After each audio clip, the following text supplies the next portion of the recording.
Muy buenos días, mis queridos estudiantes. Les habla su amigo de siempre, el doctor Julio Manuel Martínez Echevarría, para darles la bienvenida a nuestro programa. Hoy es jueves 25 de junio del 2026 y vamos a proceder hoy con 5 preguntas en el área de nefrología, sistemas renales. Repaso para el USMLE, Revalida Criolla en español, creo que se da en Puerto Rico. Y vamos a proceder con nuestros 5 casos. Ya habíamos cubierto 10 casos. Habíamos empezado los primeros 5 el 8 de agosto, luego el 23 de junio y ahora el 23 de enero, perdón, y ahora el 25 de junio. Estoy bien confundido, no sé por qué carajo. Anyway, ayer grabamos los casos, hoy vamos a las preguntas, 5 preguntas multiple choice. Esta es la pregunta número 11, tal vez repetida. Eh, Tendríamos con las 5 de hoy 15 en total. Y estas preguntas van a estar disponibles en el portal que ya estamos terminando, eh, Ultraboards MD. Todas estas preguntas que se discuten aquí gratis en el programa van a estar disponibles en Ultraboards MD on demand. Anyway, un hombre de 23 años ¿comienza a qué? Comienza quimioterapia para leucemia cuando desarrolla un dolor intenso e intermitente en el flanco izquierdo. Fuerte dolor intermitente en el flanco izquierdo que pronto se desplaza hacia la pelvis. 3 días después, tiene apenas 23 años, 3 días después el nivel de creatinina del paciente aumenta y se le diagnostica insuficiencia renal aguda. Su excreción fraccionada de sodio, o el FeNA, es de menos de 4% con una osmolalidad urinaria eh, de menos de 350.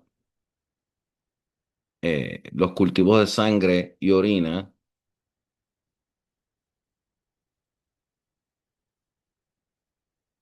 son negativos para bacterias y no presentan eosinofilia.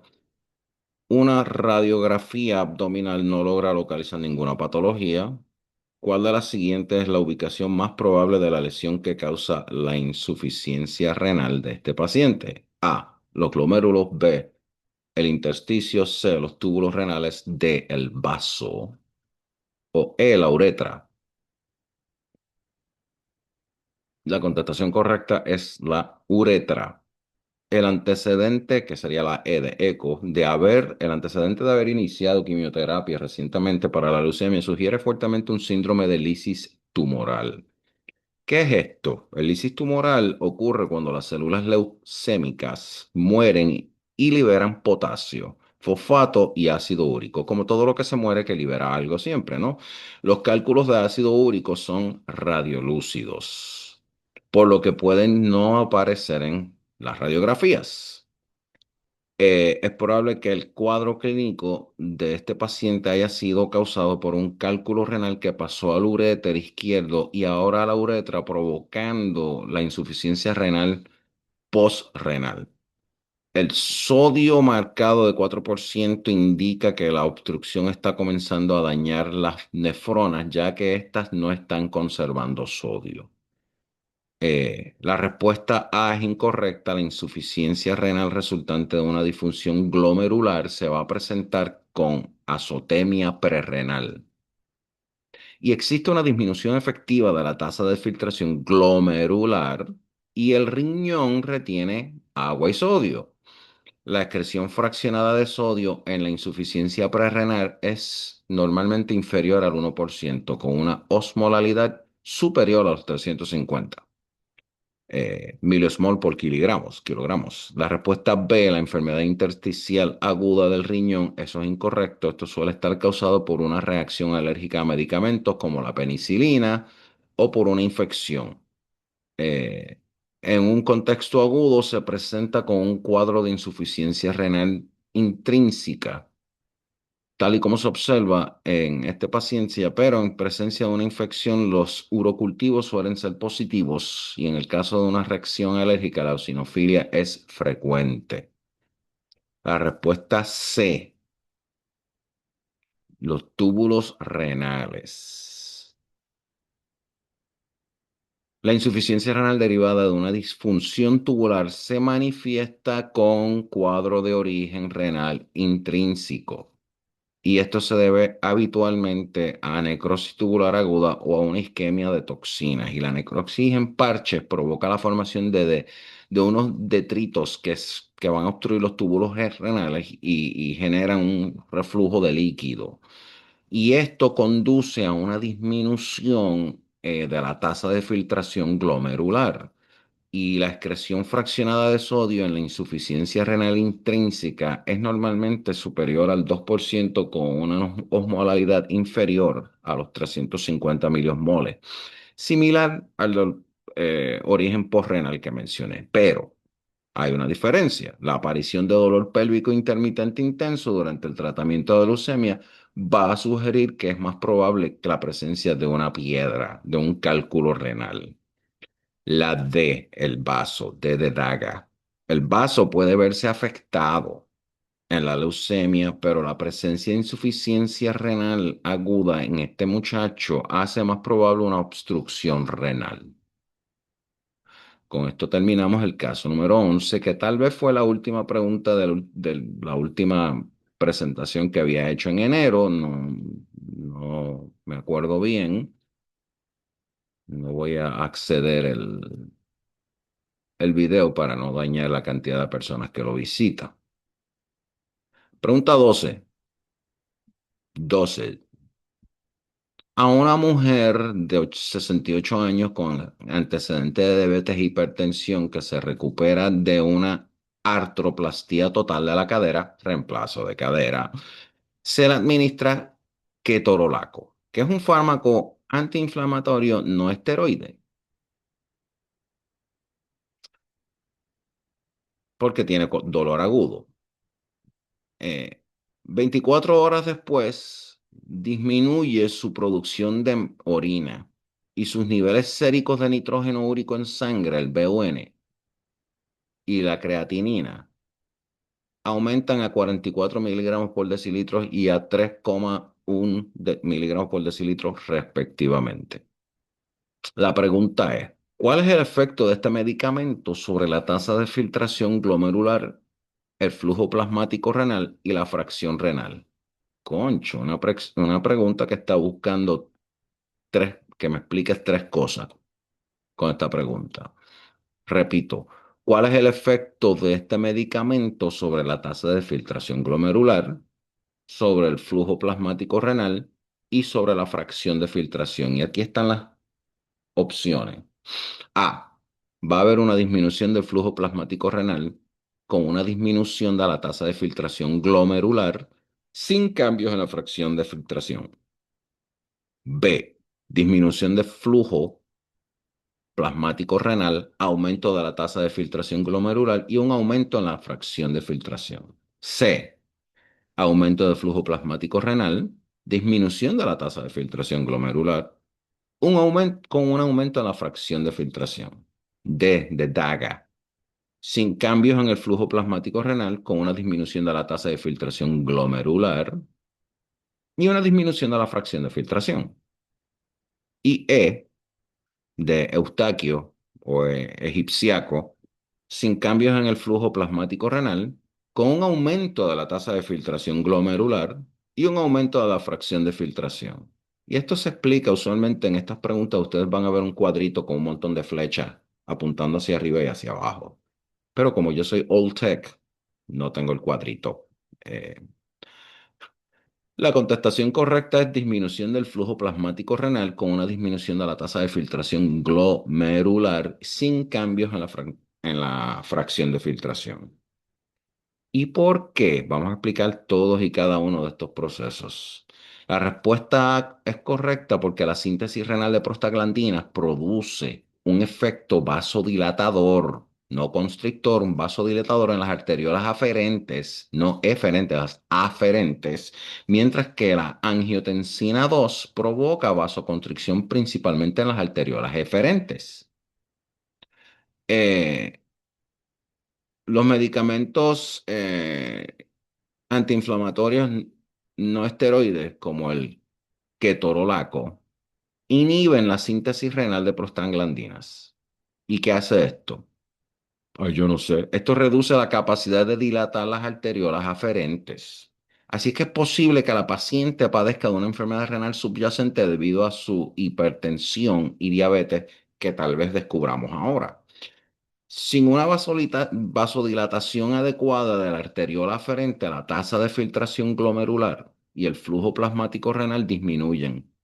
¿Y qué hace esto? Esto conduce a una insuficiencia renal aguda. Entonces, la relación del nitrógeno ureico en sangre, el BUN, y el ratio, y creatinina, el ratio, la relación, eh, el BUN creatinina, el ratio BUN creatinina, que se producen en cambios en la fracción de filtración, porque tanto como en el flujo plasmático renal, como en la filtración glomerular, la tasa de filtración glomerular, vamos a llamarla TGF y FPR, esto disminuye, disminuye de forma proporcional. La respuesta B es incorrecta. La constricción de la arteriola eferente provoca una disminución del FPR y un aumento del TGR, TFG, que es el TFG, tasa de filtración glomerular, y FPR, flujo plasmático renal. Vamos a abreviarlo para a cosa de economizar un poco de tiempo. Eh, los non-steroids anti-inflammatory drugs, los AINE, los medicamentos para el dolor, antiinflamatorios no esteroides, causan constricción de la arteriola aferente, no en la eferente. Memorícense eso, please. Los, por ejemplo, ahí cae el ibuprofen, ahí cae el naproxen, ahí cae el ketorolaco. eh, los AINE causan constricción de la arteriola aferente, no de la eferente. En este caso, tanto la fracción de filtración como la TGF aumentarían y el FPR disminuiría. La respuesta C también es incorrecta. Un aumento del flujo plasmático renal y una disminución de la tasa de filtración glomerular y un aumento de la filtración, de la fracción de filtración. Esto constituye una combinación inválida, ya que, si se acuerdan, FF es igual a TFG sobre RPF. Por lo tanto, si la TGF, la tasa de filtración glomerular, disminuye y el FPR o RPF, el flujo plasmático renal, aumenta, entonces la FF, el filtration fraction, también debe disminuir. ¿Ok? La respuesta D de DAGA es incorrecta también. La ausencia de cambios en el RPF, flujo plasmático renal, junto con una disminución de la TFG y la FF, Filtration Factor. Esto se produce cuando aumenta la concentración de proteínas plasmáticas o ante una obstrucción ureteral, en el uréter, no en la uretra, ureteral, ureteral. ¿Cómo ocurre en las estenosis uretrales, que son tanto adquiridas como congénitas? O como ocurre en la hipertrofia prostática, cuando se le hincha la próstata a uno, o una afección frecuente en hombres mayores de 60 años. La respuesta E es incorrecta. La ausencia de cambios en el flujo plasmático renal, el RPF, y un aumento de la TGF, de la tasa de filtración glomerular, y un aumento de la fracción de filtración. Esto se produce cuando disminuye la concentración de proteínas plasmáticas. Con eso liquidamos ya dos preguntas al día. Nos quedan solamente tres. Un macho, un hombre de 56 años con historial de tabaquismo, fuma, con 60 paquetes al año. Este tipo botó la pelota y una ingesta normal de líquidos. Acude a la consulta médica refiriendo fatiga y debilidad desde hace 2 meses, acompañado de tos y disnea leve. No joda. Los signos vitales del paciente son normales, pero en la radiografía del tórax, en la placa del pecho, en la CXR, Chest X-ray, se observa una masa en el lóbulo inferior izquierdo. This is not good. La biopsia conduce al diagnóstico de carcinoma de células pequeñas, como era de esperarse. A continuación se presentan los resultados de las pruebas de laboratorio. Escuchen esto. Escute bien, como dicen en Francia. Sodio plasmático de 125. Voy a darle los números, ustedes ya saben lo que quiere decir mil equivalentes por litro.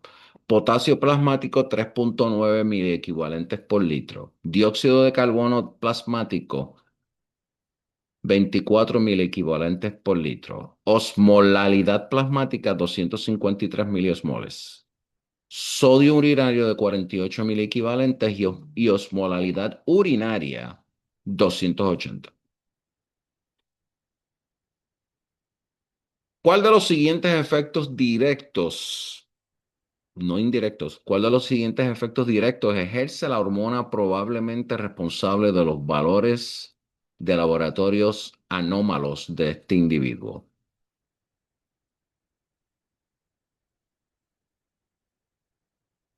A.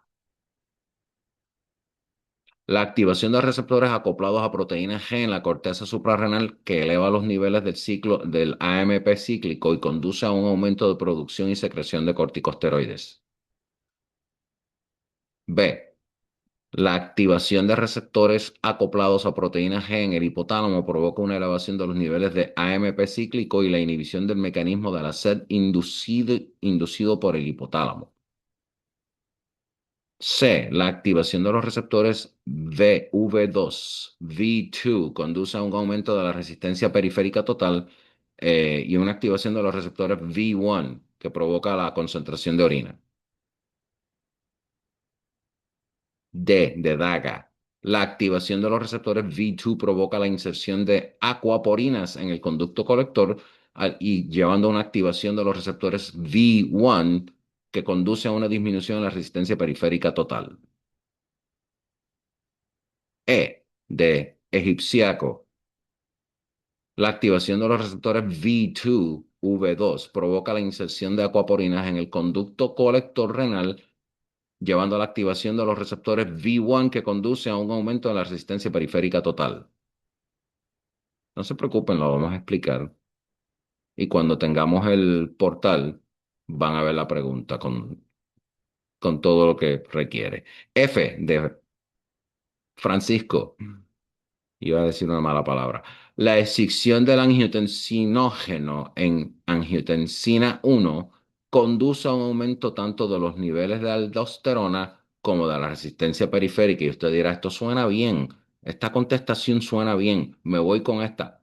Te jodiste. No, la contestación correcta es la E. La activación de los receptores V2 provoca la inserción de acuaporinas en el conducto colector renal y la activación de los receptores V1, V1 conduce a un aumento de la resistencia periférica total. Déjame explicar esto. En personas sanas, como tú y como yo, espero, ¿verdad?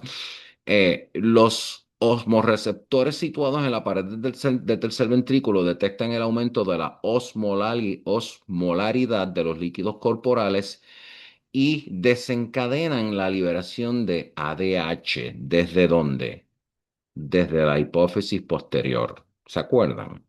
Entonces, la ADH ejerce sus efectos principales sobre los receptores V2, los V2, localizados en células principales de la porción final del túbulo distal y del conducto colector, donde un mecanismo acoplado a proteína G se va a encargar de dirigir la inserción de canales de acuaporines, de agua, canales de agua, los famosos acuaporines. ¿En dónde ocurre esto? En la membrana luminal. Y estos canales son permeables solo al agua y dan lugar a la reabsorción de agua, la concentración de orina y la dilución de líquidos corporales. Entonces, la activación del receptor B1 presente en el músculo liso vascular. Esto provoca la activación de la cascada de segundos mensajeros mediadas por proteínas GQ y la concentración, la contracción del músculo liso vascular. ¿Y qué lleva a esto? Esto lleva a un aumento de la resistencia periférica total. No se preocupen, denle rewind. En pacientes con el síndrome de recepción de secreción, perdón, síndrome de secreción inadecuada de ADH, SIADH, que pueden estar causados por alteraciones del sistema nervioso central, por ejemplo, un accidente cerebrovascular o una hemorragia, una infección, eh, carcinoma del pulmonar de células pequeñas, neoplasias intracraneales y ocasionalmente por tumores pancreáticos también. Eh, co- lleva una liberación no regular de ADH que provoca la excreción persistente de orina concentrada y rica en sodio. Y esto causa hiponatremia y causa también una disminución de la osmolalidad sérica, sin alteraciones del potasio ni del equilibrio ácido-base. Vamos ahora entonces porque la otra ristra de preguntas, de alternativas son incorrectas. Por eso es que estos seminarios o estos podcasts, o como diablos quieras llamarlos, a veces son largos y a veces cortos. Las preguntas, las alternativas, no otra cosa. La respuesta A es incorrecta. La ACTH es secretada por la hipófisis anterior en respuesta a la presencia de la hormona liberadora de corticotropina,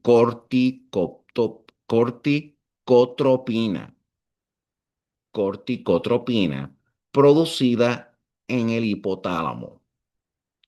¿Qué pasa? Que también puede ser secretaria por tumores hipoficiarios, también por carcinomas pulmonares de células pequeñas, pero se manifestaría con un síndrome de Cushing. ¿Se acuerdan del Cushing Syndrome? Hipertensión, aumento de peso, la joroba del búfalo, obesidad troncal, estrías, hiperglucemia y osteoporosis en lugar de una hiponatremia. La respuesta B es incorrecta también. Las señales neuronales procedentes de los osmoreceptores del tercer ventrículo estimulan la producción de ADH, así como la sensación de sed, como la que yo tengo ahora mismo. La respuesta C es incorrecta. Los receptores V2, que mencioné ahorita, V2, están acoplados a la inserción de acuaporinas. Y los receptores V1 o V1 están acoplados a a la contracción del músculo lisovascular, como expliqué anteriormente. La respuesta D de DAGA es incorrecta. La activación de los receptores V1, V1, V1 conducen a un aumento de la resistencia periférica total. La contestación F de Frank eh, es incorrecta. La renina es secretaria por las células del músculo liso de la arteriola aferente y actúa escindiendo el angiotensinógeno para convertirlo en angiotensina 1. Y esto activa el famosísimo eje renin-angiotensina-aldosterona que tienen que memorizarse porque se lo van a preguntar en este cabrón examen. Lo que conduce a una mayor retención de ¿qué? De sal y agua. Y un paciente con activación persistente de este eje presentaría principalmente una hipertensión y un edema con niveles de sodio en orina relativamente bajos. Estamos. Esa es la contestación a la pregunta número 13. Vamos a la 14 del lote, cuarta del día de hoy. A un paciente hospitalizado no nos dice sexo, ni edad, ni un carajo. Se le administra meticilina debido a una sospecha de infección por estafilococos alrededor del sitio de la inserción de un catéter venoso central. Aproximadamente una semana después de iniciar el tratamiento, el paciente presenta signos de insuficiencia renal aguda, incluido un aumento de los niveles séricos de creatinina. Una muestra de orina revela hematuria microscópica, leucocitos, pero una ausencia total de bacterias. Así es que se suspende la meticilina y los síntomas renales del paciente mejoran rápidamente. Eh, La administración de cuál de los siguientes fármacos causaría con mayor probabilidad este mismo cuadro clínico. ¿Qué otro fármaco, aparte de la meticilina, también jodería a uno como este tipo? O a esta señora o señorita, whatever. We're not told. A. Ciclofosfamida. B. Difenhidramina. Eso es Benadryl. C. Hidroclorotiazida. Es un diurético. D. Isoniazida. O E. El litio. Y si estás pensando en la hidroclorotiazida, bing, bing, bing, bing, bing, bing, bingo, you're the winner. La contestación correcta es la C de Carlos. Este paciente presenta una nefritis tubulointestinal clásica aguda inducida por fármacos, la cual se manifiesta histológicamente como un edema y una inflamación de los túbulos renales y del intersticio, eh, respetando los glomérulos, no obstante. ¿Qué sucede? La nefritis tubulointestinal puede ser causada por infecciones y fenómenos autoinmunes, pero se asocia más comúnmente a una toxicidad farmacológica. O sea, esta pregunta les puede salir en el área de farmacología, no solamente en el área renal, nefrología. Así es que ojo al pillo, tengan cuidado con eso. Entonces, ¿qué sucede? El cuadro clínico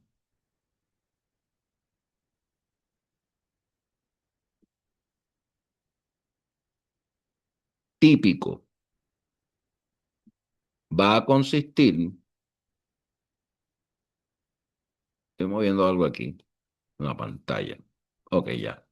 El cuadro típico clínico va a consistir de una insuficiencia renal aguda tras la administración del fármaco, del medicamento. Clásicamente, los pacientes van a presentar una tríada de fiebre, erupción cutánea y artralgias, aunque algunos estudios indican que menos del 10% de los pacientes manifiestan esta tríada de síntomas. Otros síntomas van a incluir los asociados a la insuficiencia renal aguda como la oliguria, malestar general, anorexia y vómitos. Los hallazgos clásicos en el análisis de orina va a ser piuria estéril, hematuria microscópica y eosinofiluria. Entre los fármacos más populares asociados a la nefritis tubulointestinal se incluyen las drogas sulfonamidas, incluye también los diuréticos tiacídicos y la mayoría de los diuréticos de ASA, la meticilina que mencionamos, el ciprofloxacina, las cefalosporinas, el alopurinol, los inhibidores de la bomba de protones, la rifampicina, la cimetidina y los antiinflamatorios no esteroides, todos usados en el ámbito de las salas de emergencia, si se fijan bien. La suspensión del agente causal suele ser el mejor tratamiento. Usualmente that's your best choice. Retiren el agente causal, aunque la recuperación completa de la función renal puede tardar meses. La hidroclorotiazida es un diurético tiacídico y un fármaco antihipertensivo de primera línea, especialmente útil en pacientes de edad avanzada y en la población afroamericana. Y los efectos adversos de la hiclorotiazida incluyen alteraciones de los electrolitos como la hipopotasemia y también hipercalcemia. Ahora vamos a discutir por qué el resto de las opciones son incorrectas. Entre las opciones incorrectas, empezamos con la A. La ciclofosfamida es un agente alquilante que provoca enlaces cruzados en el ADN e impide la síntesis de ADN y la división celular y se utiliza como un agente antineoplástico o como un inmunopresor en receptores de trasplantes y en pacientes con enfermedades autoinmunes. Entre los efectos adversos de la ciclofosfamida,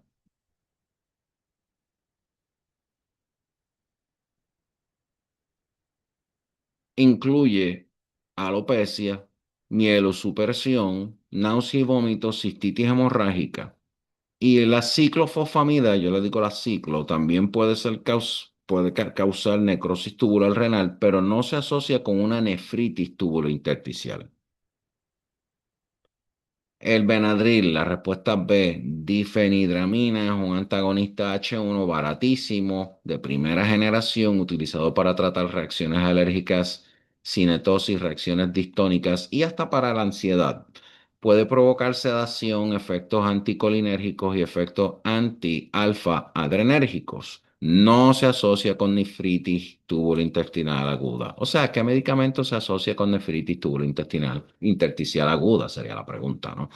La respuesta D de Daga es incorrecta. La isoniazida reduce la síntesis de ácidos micolíticos y se usa para tratar tuberculosis. Se asocia con neurotoxicidad, hepatotoxicidad, un síndrome similar al lupus y hemólisis en pacientes con deficiencia de glucosa 6-fosfato deshidrogenasa, que eso es otra cosa que tienen que memorizarse para este cabrón examen. Van a asumir que ustedes se saben eso mejor que su fecha de nacimiento. La isoniazida también no se asocia, no, con nefritis tubulointestinal aguda. La respuesta es de Eustaquio, de Egipciaco, Efraín Egipciaco. El litio es un estabilizador del estado de ánimo y lo vamos a utilizar para tratar el trastorno afectivo bipolar clásico. Inhibe indirectamente la recapturación de serotonina y noradrenalina al inhibir el sistema de segundo mensajero de fosfatidilinositol. Inhibe el sistema de segundo mensajero del fosfatidilinositol. Pueden separarlo en sílabas y jueguen allá con sus sobrinitos. Entre los efectos adversos se incluyen depresiones del sistema nervioso central, mareos, diabetes insípida, nefrógena, acné, edema e hipertiroidismo, además de muchos otros efectos que no voy a mencionar porque no vienen al caso. You can Google it o pregúntele a su agente, a Claude, o a ChatGPT. O a Géminis, Gemini. El litio se asocia con nefritis tubulointestinal crónica que se manifiesta hasta 3 años después de tratamiento crónico con litio. Y en estos pacientes pueden observarse proteinuria marcada, hipertensión, anemia, junto con otros signos de intoxicación crónica por litio como anomalías tiroideas o cambios en el electrocardiograma. Vamos a la última pregunta del lote, la pregunta número 15. Un macho, un hombre de 50 años con antecedentes de obstrucción del intestino grueso, es diagnosticado con cáncer del colon y se somete a una resección del colon. En la revisión de seguimiento se encuentra bien, salvo que en las últimas 3 semanas nuestro amigo ha presentado una hinchazón significativa, hinchazón, en las piernas. El examen físico revela un edema con fobia de grado 2 más, 2 plus, y una presión arterial de 155/94. El análisis de orina muestra proteinuria de grado 4 plus, 4 más, sin eritrocitos ni cilindros. Esto está interesante. ¿Cuál de los siguientes hallazgos sería más probable encontrar en una biopsia renal de este paciente? A. Patrón de depósito en espícula y cúpula, spike and dome, en microscopía electrónica. B. Patrón de doble contorno o vías de tren, tram track, en microscopía óptica. C. Depósitos subepiteliales irregulares en grumos en microscopía electrónica. D. Tinción mesangial no lineal mediante inmunofluorescencia para inmunoglobulina A. E. Fragmentación o aislamiento de la lámina densa. Y la respuesta correcta en este caso es un patrón de depósitos de espícula y cúpula, spike and dome en microscopía electrónica. Esto es una pregunta clásica. La respuesta correcta es la A. La respuesta correcta es la A. ¿Por qué? Porque este caso clínico describe un síndrome nefrótico, perdón. Por fin vamos a hablar de los dichosos nephrotic syndromes, no nefrítico. Los depósitos en espícula y cúpula, los famosos spike and dome, se observan únicamente en la glomerulonefritis membranosa, membranous glomerulonephritis. Y la glomerulonefritis membranosa es una enfermedad mediada por inmunocomplejos. Esta pregunta sale en el 90% de los exámenes. Claro, se la formulan de otra forma. La inmunofluorescencia muestra va a enseñar un patrón de inmunoglobulina G, el IgG, y complemento a lo largo de la puñetera membrana basal. Entonces, la glomerulonefritis membranosa es la causa más frecuente del síndrome nefrótico de aparición en la edad adulta. Vamos a repetir eso como si fuera un Padre Nuestro, aunque yo no creo en nada de eso. Repetimos, la glomerulonefritis membranosa es la causa más frecuente de síndrome nefrótico de aparición en la edad adulta. Los pacientes en esta enfermedad, con esta condición, suelen presentar un cuadro nefrótico clásico con edema generalizado debido a la pérdida masiva de albúmina y otras proteínas. Vamos a contestar ahora B, C y la otra porque no son correctas. La respuesta B es incorrecta.